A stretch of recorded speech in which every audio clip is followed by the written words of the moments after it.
Mettez la médecin dans la salle.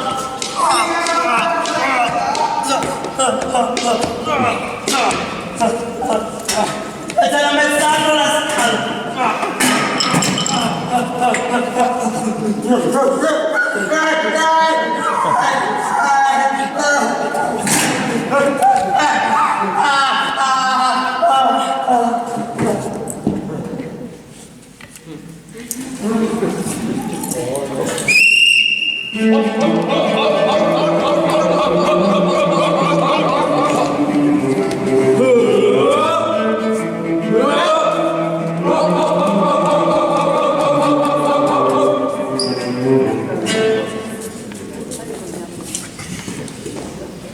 How fares it now with my dear lord and husband?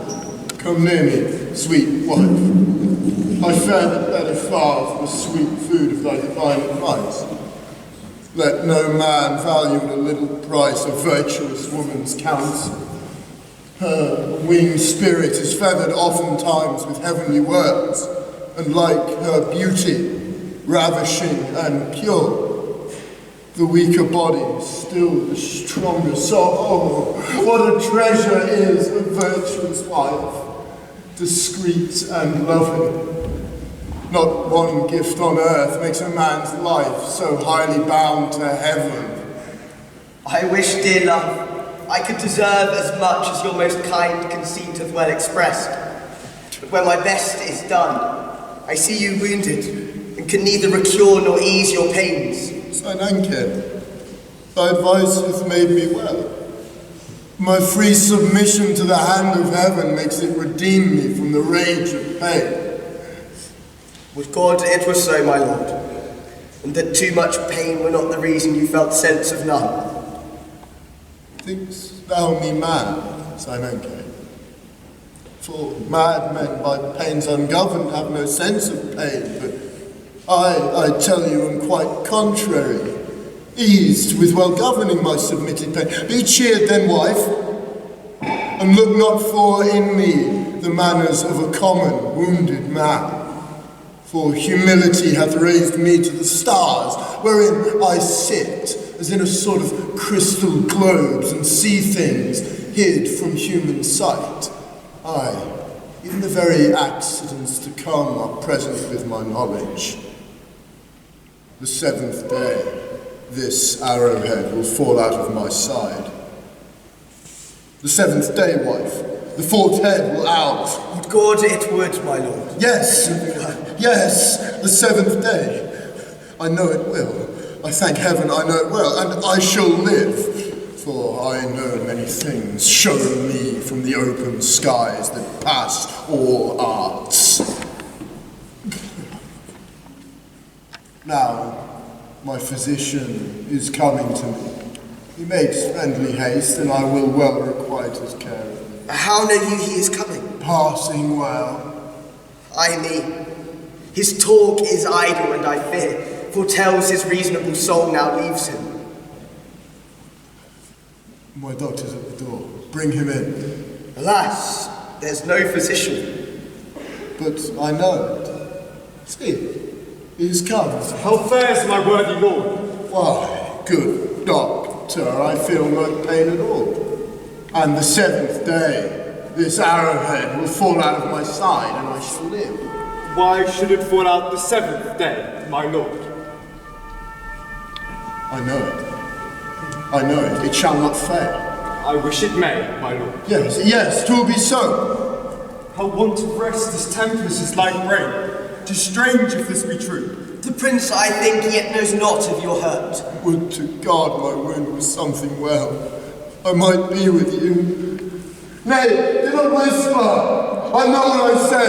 This arrowhead shall fall out of my side, and I shall live. What says my doctor? Thinks he I say true? My good lord could but rest a while, I would hope well. Yes, I shall rest, just, and it shall help your judgment. Yes, it will, and good, my lord, let's help you into try. I shall sleep instantly.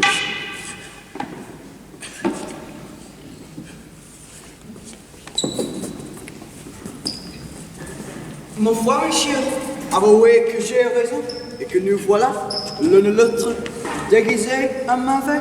Il est vrai que tu vois là bien. Mais je le sais, toi, t'es déterré, c'est attirant et ridicule. Oui, c'est l'habit d'un vieux médecin qui essaie de laisser en cage, je l'ai pris, et il m'en a coûté intelligent pour le voir. Mais savez-vous, monsieur, que cette habit me met déjà en considération, que je suis si alloué les gens qui se rencontrent, et que l'on me vient consulter ainsi qu'un habile homme. Et comment donc? 5 ou 6, personne et personne, en me voyant passer, me sont venus demander mon avis sur différentes maladies. Tu leur as répondu que tu n'y entendais rien? Moi, pointe-tu, j'ai voulu soutenir l'honneur de mon avis. Je raisonnais seulement l'effet des ordonnances à chacun. Et quel remède encore leur as-tu ordonné? Mon frère, monsieur, je ne prie pas eux, je ne peux échapper. Je fais mes ordonnances avant Dieu. Et ce serait une chose plaisante si les malades guérissaient. Et comment va remercier? Et pourquoi pas? Par quelle raison n'aurais-tu pas les mêmes privilèges qu'ont-tu les autres médecins? Ils n'ont pas plus de part que toi aux guérissons des malades. Et tu leur as des peurs grimaces. Ils ne font rien que recevoir la gloire des heureux succès. Et tu peux profiter comme eux du bonheur du malade et voir attribuer à tes remèdes tout ce qui peut venir des faveurs du hasard ou des forces de la nature. Comment, monsieur? Vous êtes aussi un peu en médecine? C'est une des plus grandes folies qui soit parmi les hommes.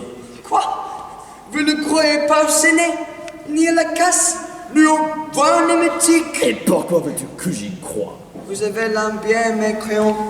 Cependant, vous voyez depuis longtemps que le vin némétique fait preuve ce faiseux. Ces miracles ont converti les plus incroyables de l'esprit. Et il n'y a pas 3 semaines que je n'ai vu. Moi qui vous parle, en effet, merveilleux. Et quel? Il y avait un homme qui, depuis 6 jours, était à l'agonie. On ne savait plus que lui ordonner, et tout le remède ne faisait rien. On s'avisa à la fin de lui donner de l'émétique. Il racha pas, n'est-ce pas? Non, il mourut. L'effet est admirable. Comment? Il y avait 6 jours, on dirait qu'il ne pouvait mourir.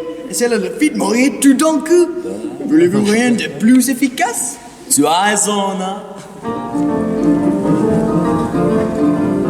I got it from Agnes, she got it from Jim. We all agree it must have been Louise who gave it to him. She got it from Harry, who got it from Marie.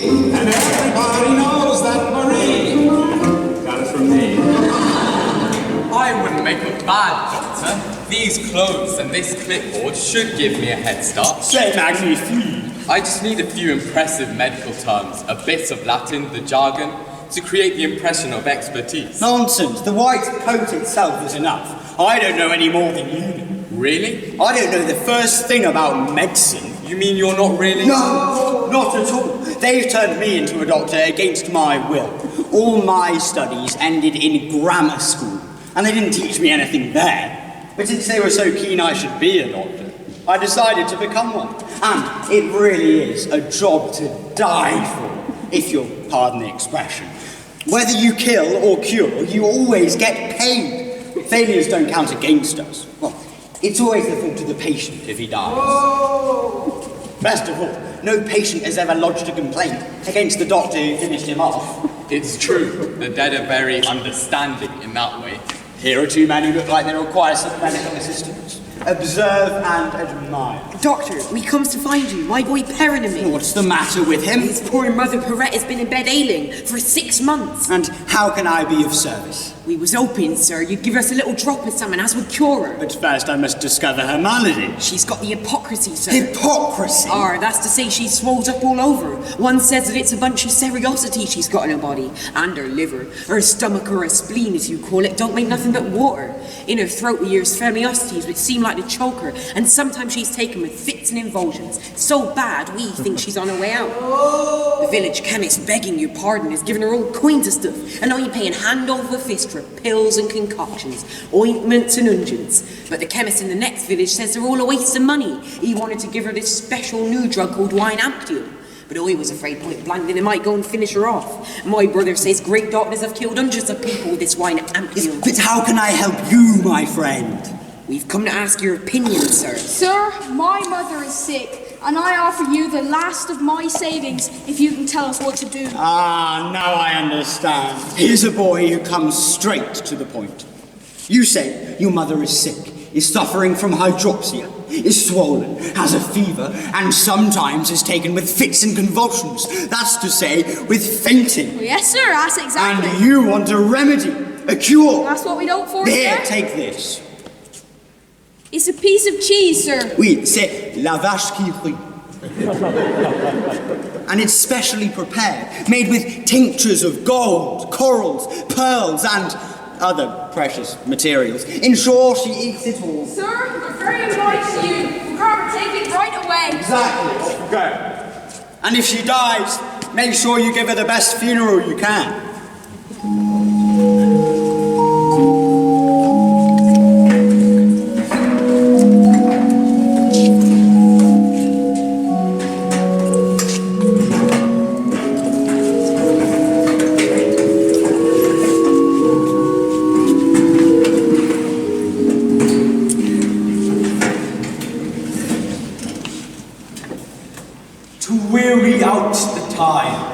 Sing we some doleful ditty that may complain our near approaching death.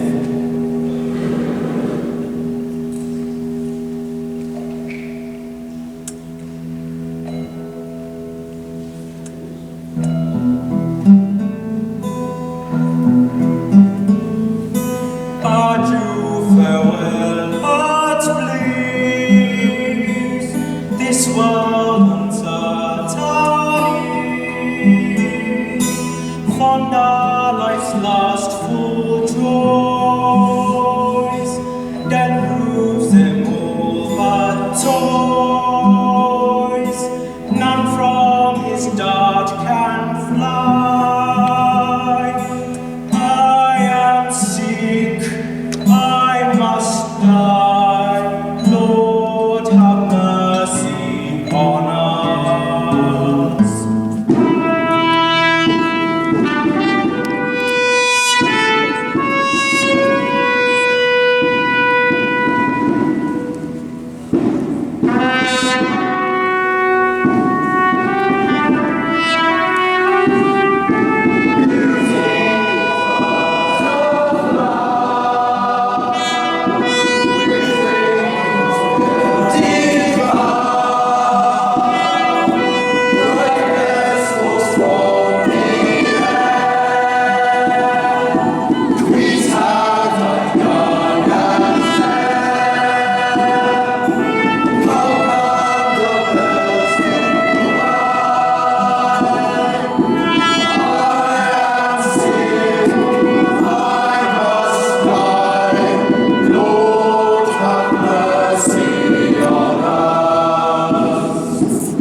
lamentable 'tis.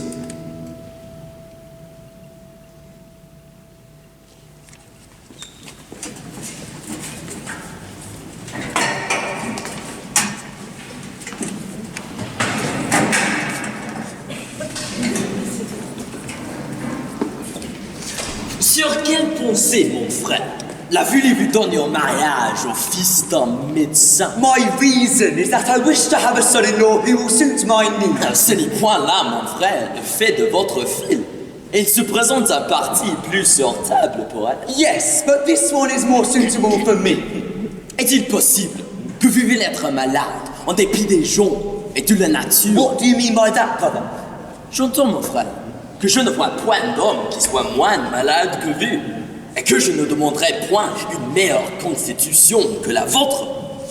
Une grande marque que vous vous portez bien, et que vous avez un corps parfaitement bien composé, c'est qu'avec tous les soins que vous avez pris, vous n'avez pu parvenir encore à gâter la bonté de votre tempérament, et que vous n'êtes point crevé de toutes les médecines qu'on vous a fait prendre. But can't you see, brother, that it is these medicines which keep me in good health?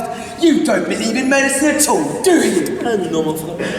Et je crois que pour son salut, il soit nécessaire d'y croire. What? Do you not believe a universally accepted truth, revered throughout all ages? Bien loin de la teneur véritable, je la trouve entre nous une des plus grandes folies qui soit parmi les hommes. Et, à regarder les choses en philosophe, je ne vois point de plus plaisant qu'un homme arrive. Je ne vois rien de plus ridicule qu'un homme qui se veut mêler dans garer un autre. Why will you not believe that one man can cure another? Par la raison, mon frère, que les ressorts de notre machine sont des mystères. Jusqu'ici, où les hommes ne voient goutte, et que la nature nous a mis au devant des yeux des voiles trop épais pour reconnaître quelque chose. So, according to you, doctors know nothing at all. Ah, si fait, mon frère. Ils savent la plupart de fort belles humanités, savent parler en beau latin, savent nommer en grec toutes les maladies, les définir et les diviser. Mais pour ce qui est de les guérir, ça c'est qu'ils ne savent point du tout, hein. Very well, but you must agree that doctors are extraordinarily knowledgeable. Mais ils savent ce que je vous ai dit, qu'ils ne guérissent pas grand-chose. Et toute l'excellence de leur art consiste en un pompeux galimatien, en un spécieux babile qui vous donne des mots pour des raisons et des promesses pour des effets. So what should you do when you're ill? Rien, mon frère. Nothing! Rien. Ah, il ne faut que demeurer en repos. Hein. La nature d'elle-même, qu'on nous la laisse en faire, se tire doucement du désordre et du tomber. C'est notre inquiétude, c'est notre impatience qui gâte tout. Et presque tous les hommes meurent de leur remède, et non pas de leur maladie. Et de tout temps, il s'est glissé parmi les hommes de belles imaginations, que nous venons à croire parce qu'elles nous flattent, et qu'il serait à souhaiter qu'elles fussent véritables. Lorsqu'un médecin du mal, de sécurer, de soulager la nature, de lui ôter ce qui lui nuit, de lui donner ce qui lui manque, de la rétablir et la remettre dans une pleine facilité de ses fonctions. Lorsqu'un médecin lui parle de rectifier le son, de tempérer les entrailles, le cerveau, de dégonfler la rate, de raccommoder la poitrine, de réparer la foi, de fortifier le corps, de rétablir et conserver la chaleur naturelle et la voie du secret pour étendre à la vie et de longues années. Il vous dit justement le roman de la médecine. Mais quand vous en venez à la vérité et à l'expérience, vous ne trouvez rien de tout cela.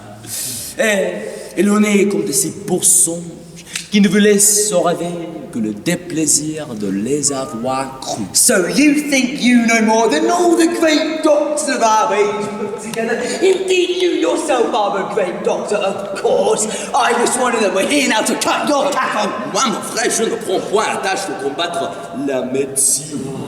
Et chacun de ses périls et fortunes peut croire tout ce qu'il lui plaît. Hein? Ce que je dis n'est contre nu. Et j'aurais souhaité pouvoir un peu vous tirer de l'erreur où vous êtes. Et Pas vu divertir, vu mener voir sous ce chapitre à quelqu'une des comédies de Molière. Molière! I have no time for him and his stupid comedies. Very amusing, I must say, to ridicule significant, learned people like doctors. Ce n'est pas les médecins qui tuent, mais la ridicule de la médecine. It's very good of him truly to sort out medicine, to overrule the faculty, and to bring on stage such eminent people to be sneered at. No, the smirking bastard. If I were a doctor when he fell ill, I'd let him die without belief. He could beg all he liked. He wouldn't get the least little bleeding, the tiniest injection. Die like a dog, I'd say. It will teach you to laugh at doctors. Il sera un peu plus sage que vos médecins, car il ne le demandera point de ce que... What absurd arguments. Come, brother. Don't speak to me anymore about that bloody Molière. It's just making me ill. Je le veux bien, mon frère. Let's change the subject. Are you ready for the casa? Y a-t-il un médecin dans la salle? Yes, miss. See him at Aston House. Is there a doctor in the house?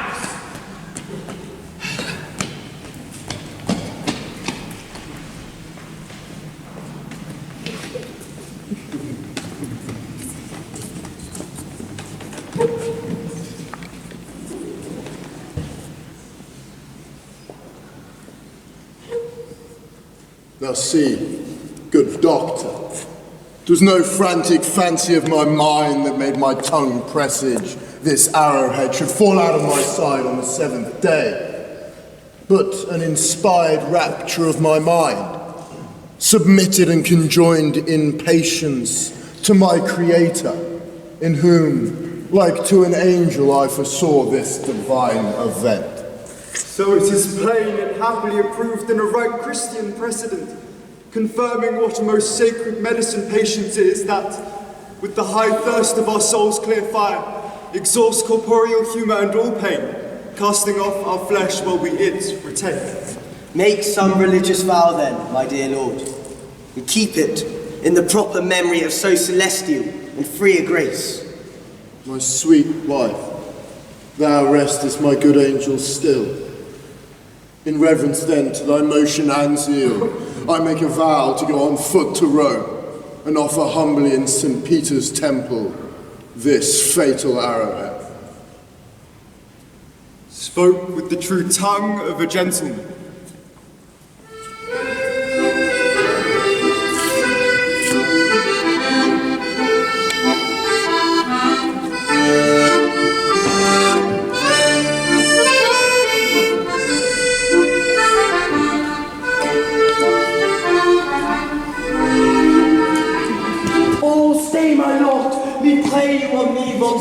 I pray thee, man, what meanest thou?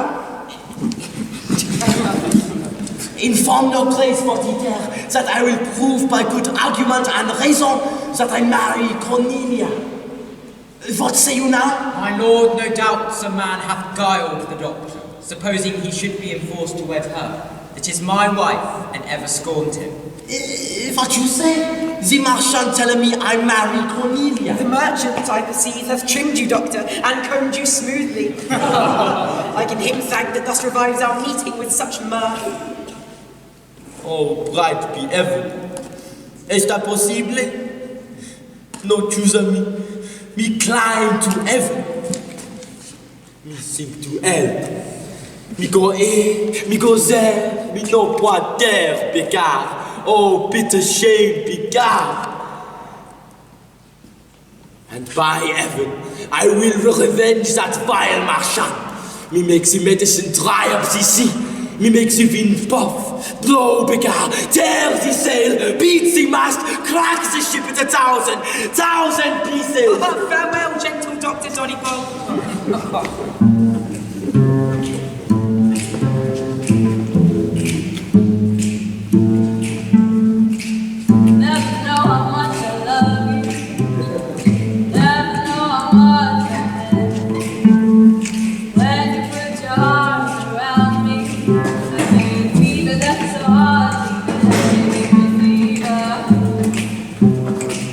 When you kiss me, fever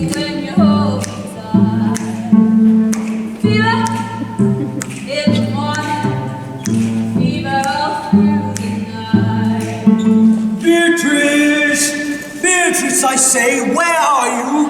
Here, sir, here. See all things I order in the laboratory. Many virtuosi will be here to see my curious dissection and to hear the lecture I intend to read on a dead body which every moment I expect to be sent in from the place of execution. Why do you choose this back apartment at the end of the garden? You used to do it in the Great Hall, formerly. My wife will have it so, and that's enough. The body will be brought in privately at that back door, for so I ordered it. Besides, the wrangling disputations of self-conceited, obstinate physicians will at this distance less disturb the neighbourhood. 'Tis observed, you doctors rarely agree in your opinions, sir, which makes some affirm physic itself is a very uncertain science. That's true indeed, but yet the fault's not in the art. Well, it must be in the professors then. And so it is, but this is not your business. I only speak my simple judgment, sir. The body will be sheared immediately. Let them carry it into the vault. 'Tis cooler there. In the meantime, I'll make some visits to my patients that are near. Beatrice, let me see, what have you there? Where, sir? What do you mean? There, sir, there. Let's see those pretty bubbies. Fie, sir, you make me blush. I will see 'em and feel 'em too. You old men have such odd fancies in you. I'm a cock of the game, you little rogue. You strut and crow and clap your wings indeed, but all to little purpose. You lucky chit. I could. But you forget your patience, sir. That's true indeed. Well, when I come again. I find all husbands, old and young, are still for variety, which is a certain sign of an ill stomach. Well, if ever it be my fortune to marry one that serves me so, I'll say no more. But that which is sauce for a goose shall be sauce for a gander too. Crispin, what brings you here now? I've been almost half an hour hankering about the back door. I saw the doctor come forth just now and I ventured to slip in. Well, secure that door then while I fasten this. We will not be surprised. Now then, what's the business? My master, poor man's at his wit's end. He starts, then stops, then muses and walks again. What Madame Angelica told him about his father has distracted him. I've a letter for her. Give it me. Stay, Beatrice. Let me look on you a little. What hast thou been doing to thyself? I've never seen thee so handsome in my life. Indeed. No, indeed. Thou hast stolen some of thy lady's wash. It can't be natural. Come, let me try. Stand off, you fool. Now I think on it, I have not had one kiss since I came from the university. Keep your distance, you had best. I will not make you so familiar with me. Say you so? Hark ye, gentlewoman. What makes you here alone with Master Doctor? This place is very private, at a convenient distance from the house too. One who was hanged this morning is to be dissected. Here, I must set everything in order for it. Let me out, quickly! Open the door, I say! What shall I do? It is my master! Let me out, I say! Here comes the other door. Where are you, Beatrice? Oh, heavens, it is my mistress. She's at the other door. The devil she is! If you were not there, I would let you down into the vault. Beatrice, open the door! What will become of me? Here, lay yourself a leg upon this table. I'll say you are the dead body sent from the gallows. Oh, Beatrice! And more. Do as I bid you.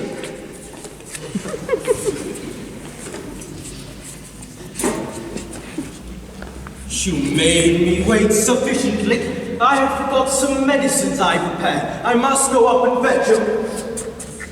Now I'll let in my mistress. How were you employed? You could open the door no sooner. I was busy in taking in this executed body. I made all the haste I could. How now, my dearest love? What makes you here? I came to see if all things were in order, as they should be. Adieu, 'tis very well, I'm in haste. Beatrice, set all his instruments in order. My daughter and I will make a visit.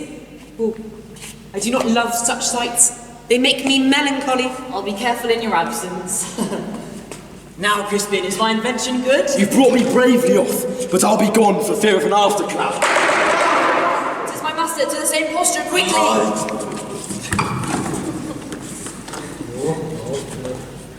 I think I am bewitched today. I've taken the wrong medicine.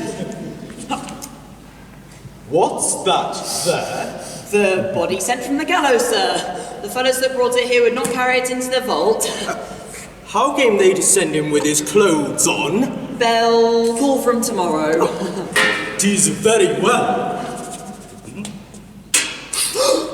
The body's warm.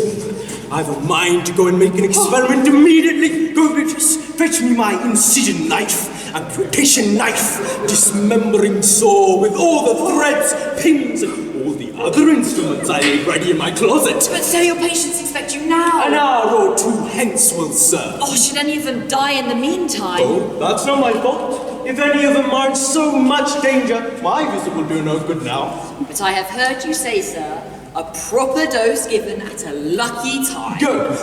Fetch me only my incision knife, for while the natural heat remains, I shall more easily come at the chyle to convey the lacteal veins to the heart for sanguification or increase of blood. But sir, you won't begin the anatomy before the other doctors come. Fetch it, I say.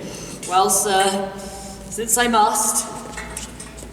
He is not ill-shaped, nor is he very ill-featured, and yet his visage still retains much discontent and trouble. Well, all the rules of metaposcopy and physiognomy are false. If this wasn't a rogue, they're very well deserved hanging.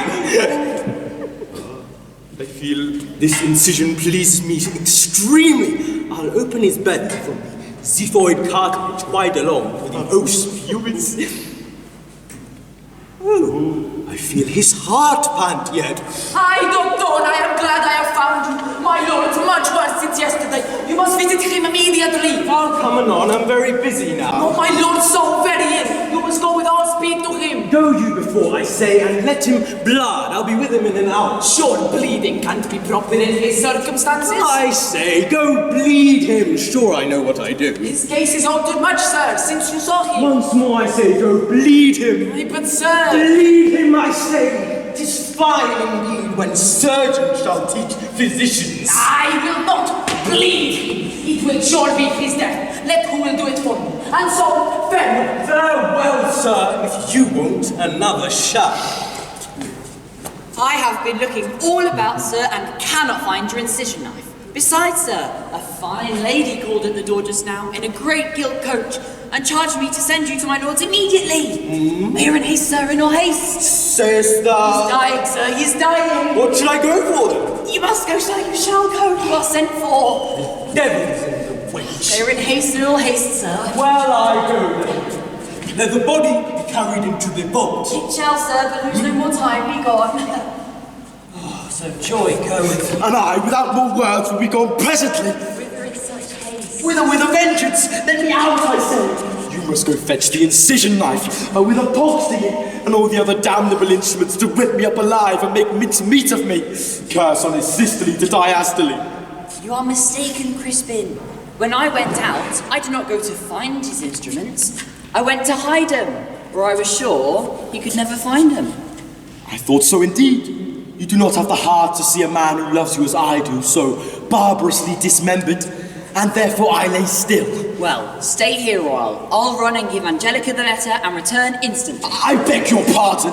I'll stay no longer in this room. Why so? The very thought of that damned incision knife puts me into a cold sweat. I'll wait for you in the street. Away, you sot. I'd rather be a sot than an anatomy. I will not have the flesh scraped from my bones. Stay but a little. Yes, in the street. Oh! The spirits come again! Open the door. I'll rush out like a lion. Have a care or you'll spoil all. If the doctor catches me here, he will spoil all. Amputation and incision will spoil all. Come, lay yourself upon the table. He has no instruments. Not I. For aught I know, he may have some about him. His pockets may be filled with knives, pins, threads, saws, and the devil and all. Well thought on. Here hangs my master's gown and cap. You shall straight put him on and tell him you are a doctor just sent from the university. And, understanding a dead body was to be dissected by him, came to hear his lecture. Where is the dead body, fool? I'll tell him 'tis carried into the vault as he commanded.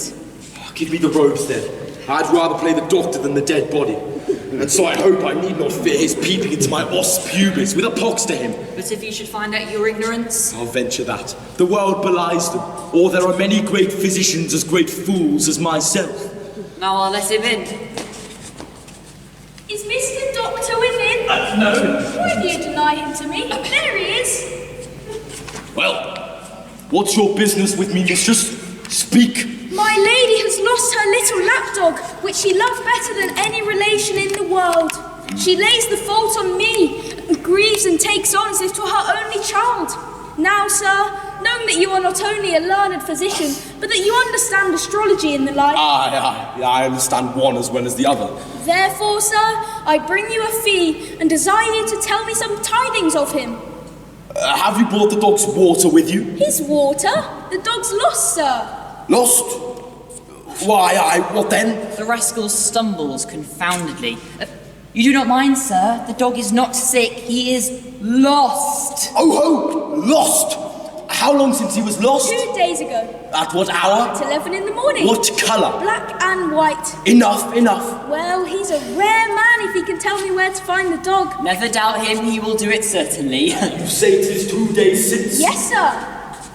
At 11 o'clock? Yes. Black and white. Very right, sir. Beatrice, what's in that box in your hand? Some pills my master gave me to lay up. Oh, some pills. Give me the box. To what purpose? Hold your peace. Here, take these pills. For what, and please your worship? You say your lady's dog is lost? Yes, sir. And you would find him again? With all my heart. Take these pills then. Will these pills make me find the dog again? Yes, they'll help you find him, for they are of a very searching nature.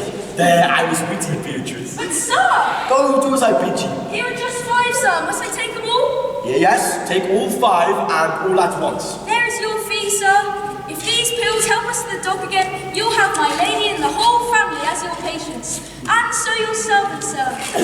Crispin, is this not better than being a dead body? You no sooner commenced doctor, but you got a doctor's fee. 2 new crown pieces already. It is a very brave trade indeed. Oh, I could not choose but smile to hear your ignorance. Who sent you the dog's water? And what would you have done but for my box of pills? Give pills to find a dog. What would you have a man do that can neither read nor write? Come, let me disrobe myself. I'll wait for you in the street. Oh, somebody knocks again. If this should be the doctor. There's no remedy. You must brazen it out.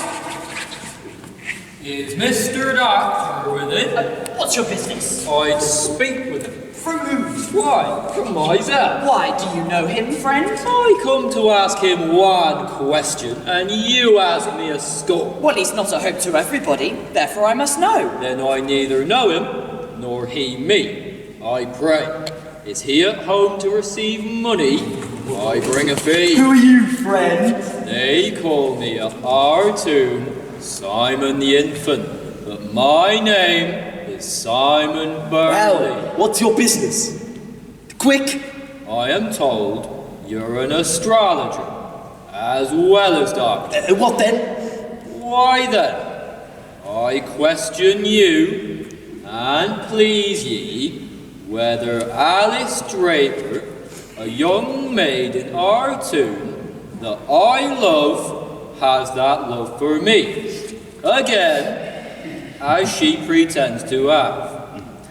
Because there is an arch attorney's clerk who is often seen in her company, and I don't know. Here, take these pills. Pills? Yes, take them. Oh, pills. Pills. You must take the number 10 because you are left-handed. I've taken pills to purge withal, but wounds, can't they? Go to, I say. Ours is a science you know nothing of. Tell him they are cephalic pills. Aye, these are cephalic pills, but that's heathen Greek to you. If you understood Latin, I could talk the purpose to you. I am a piece of a scholar, I must tell you. Intellego domine a linguam latinam. Po, I understand that, but that's outlandish Latin. There are several sorts of Latin. There is law's Latin, priest's Latin, and doctor's Latin. As, for example, Ollo purgatum physicum vomitum guts out, and so of the rest. Ours is a very different thing from school Latin. I think it may be so. Go, do as I bid you. I'd best give you your fee first. Aye, that's well considered. Pills. Pills. 10 pills. Just 10, dispatch away. If these should do the business. I understand you. I shall have more of your custom then. Go, farewell. These knowing men, your lawyers and physicians, when they have once fingered the money, so hasty to be rid of a man, they'll give not one word into the bargain. Good day to you, sir. Delight to you, friend. 2 new crown pieces and half a guinea already. 'Tis a gainful, no painful trade. Learn it, Mr. Doctor. I must have snacks. And so thou shalt. There's my last fee for thee. Yes, here's more fees coming. My heart misgives me. Oh, what will become of me? It is the man himself. Have you done everything as I've ordered, Beatrice? Yes, sir. The body's carried into the vault as you commanded. Just before you arrived, this doctor, some gentleman, I suppose, of your acquaintance, I presume he intends to be present at your anatomy lecture. Sir, though I've not the honour yet to know you, you are most welcome, sir. I shall not begin my dissection till tomorrow morning. I've had much of your great abilities, sir, and I will not fail. For your reputation, Master Doctor, is a reputation that, and as I say, I will not fail to wait on you. Sir, if you please to retire out of this room. I have not done with the doctor yet. Pray, sir, let me consult with you a little about the case of a sick person who is my patient now. Do me the honour to excuse me now. I have business of mighty consequence that requires my departure instantly. For tomorrow, Master Doctor. Pray, sir, give me 2. I will give it to you in 2 words. You must know my patient, sir, has laboured many months, first under tertium, then under caution, and now 'tis turned to quotidian. The fever we are pretty well abated. Now, sir, in my judgment, that's an ill symptom, for "E pituita alba aqua intercutem supervenit," says Hippocrates, and this you know well enough, the Greeks called leukophlegmatia. And so, according to Hippocrates, this white spitting or pituita alba is an evident sign that the hydropsy or dropsy will succeed. Now, sir, what say you is the most sovereign remedy to be given in this case to hinder this evil consequence? Why, sir, I must say, but to what purpose? You have no need of my opinion. You are a man famous for understanding, so that, and as it were, I will not speak one word more to this purpose. Pray, sir, speak freely. I should be glad of the honour of your opinion. No matter, sir, for my opinion, for though I know enough, and all that, yet I had rather... I act openly, sir. I'm not like some physicians that I know, so fond of my own opinion, that rather than consult with other doctors, they'd rather let a patient die under their own hands. Therefore, speak freely. I shall be glad of your opinion. Well then, sir, in this sort of malady, I do not know but, or when, or as it may be very near this case, or so, sir, what think you to a dose of pills, sir? Oh, pills! That would ruin all we have done! Oh, you mistake me, sir. I do not advise you to give him pills, sir. I only mentioned, sir, a dose of pills which I myself took this morning, and which have not yet done working, and forced me to leave you something abruptly, sir. Oh, pray, sir, let me know your lodgings ere you go. I should be glad of the honour of your acquaintance. Oh, I am gripped most honourably.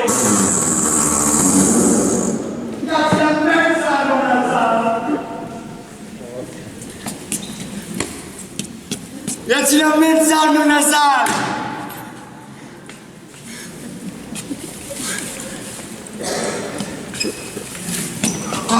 Yatsila menzano nazar.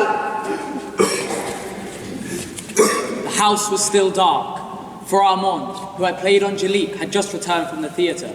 Baron whispered to her that Molière was ill. People began rushing about the house with candles, and Molière was led up the wooden stairs to his room. Armand was giving orders downstairs. He sent one of the servants for a doctor. Upstairs, meanwhile, Molière strained his whole body, shook, and blood gushed from his throat, staining the bedclothes. For a moment he was frightened, but immediately he felt a great relief and thought, Stupid, I'm simply dying. He had time to think with curiosity. How does death look? With intense curiosity, He tried to get a good look at it, but he saw nothing more. Molière, Armand said in a shaken voice, but she received no answer. And Laurent rushed down the stairs, clutching the servant by the lapels and growled. Where did you disappear? Where's the doctor, idiot? And the servant answered desperately. Monsieur Baron, what can I do? None of them would come to Monsieur de Molière. Not one of them.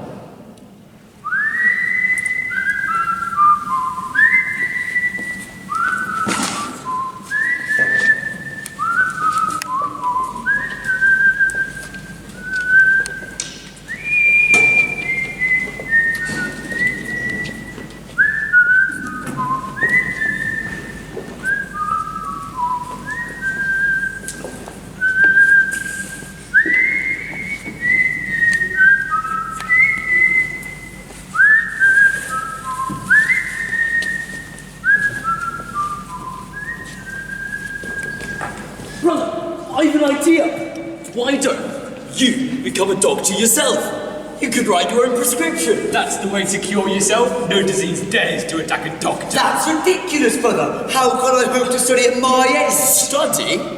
Why? You're already more than clever enough. But one must be able to speak Latin and know about different diseases and the remedies they require. When you put on the costume and hold the props of a doctor, the words come naturally. You mean it's just a matter of costume and props, like in a play? Yes. You have only to open your mouth and anything that gushes forth sounds clever. All that babble becomes sensible diagnosis. Just think, master. Shut up. Now, immediately. How immediately? I know a company of physicians, friends of mine, who can enter immediately and perform the ceremony here. They even know all the lines. But I don't know the lines! You can be given a script, and they'll prompt you. Go and get dressed, and I'll get very well. Let's do it. What's you up to? Having a bit of fun. The players are friends of mine. They have a little show with dances and music based on a doctor's graduation ceremony. Everyone can have a ball, and my brother can play the lead. Let's get this show on the road!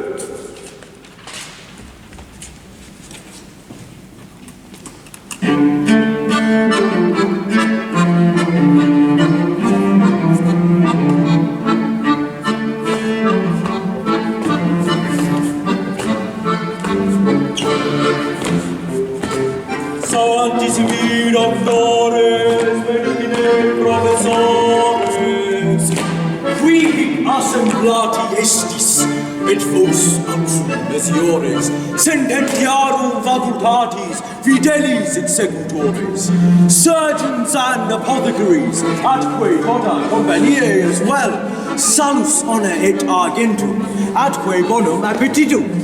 How rare and fine a thing it is, medicina illa benedicta, since si longo tempore da un theatre vivere, so many people omni genere. Sed dixi domina praesidi, et docti doctores, et assistentes illustris, quam estimo et honoro, domandabo causem et rationem quare, opium facit dormire. Mihi ad docto doctore domandata causem et rationem quare opium facit dormire. Bene, bene, bene, bene, bene, respondere, dignus est intrare, in nostro doctor corpore. Proiso quod non displiciat, domina praesidi, who isn't really fat, me benigne annuat. Clisterium donare, posterium blidare, afterwards purgare et evacuare.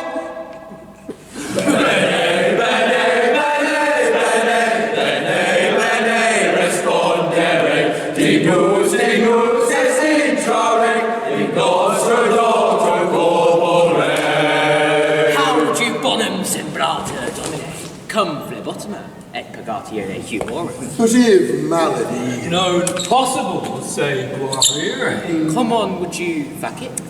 In nomine Hippocratis benedictam cum bono, Garton conjunctinem imperare. Juras!